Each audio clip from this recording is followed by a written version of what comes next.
Bonjour François. Pratiquer la langue ou le langage des oiseaux est un exercice qui consiste à décortiquer phonétiquement un mot ou une phrase pour faire apparaître un sens différent du sens originel.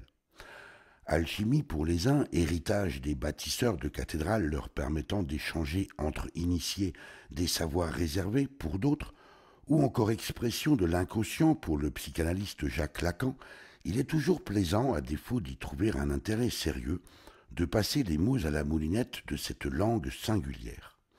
Ainsi en est-il des vœux que nous n'avons de cesse d'exprimer, recevoir et rendre jusqu'à plus soif, dès les 12 coups de minuit marquant le passage du 31 décembre au 1er janvier, sachant qu'il nous faudra tenir la longueur jusqu'à la fin du mois, comme le veut la coutume.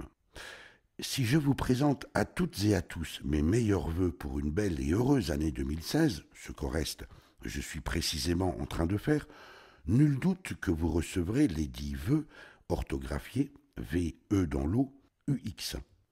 Mais puisque vous voilà désormais initié au langage des oiseaux, vous aurez immédiatement perçu une autre orthographe de ce même phonème, écrit cette fois V-E-U-X, voire V-E-U-T.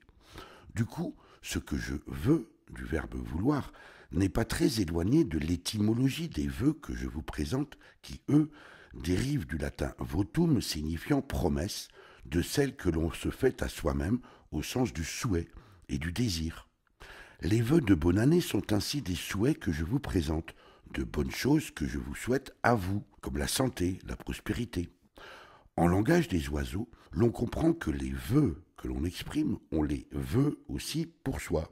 C'est d'ailleurs pour cela qu'on se les rend bien, un échange de bons procédés en somme. Pour ma part, j'aime bien les vœux VEUX, parce qu'ils convoquent une dimension volontaire, presque combative, en tout cas plus active que de vagues souhaits, à la manière d'un Stéphane Hessel et de son appel à l'indignation. Il ne s'agit pas seulement d'espérer ou de désirer, mais de vouloir et d'agir. Les vœux que nous voulons nous rappellent ainsi, au moins une fois l'an, que nous sommes acteurs de nos souhaits, de nos aspirations, que le monde sera ce que nous en ferons, chacune et chacun à son échelle. Quand bien même la langue des oiseaux vous semblerait-elle extravagante, au moins a-t-elle le mérite de nous aérer l'esprit, d'établir des liens, d'imaginer des passerelles inédites entre les mots et le sens qu'ils véhiculent, ce qui, pour changer le monde, convenez-en, vaut toujours mieux que la langue de bois.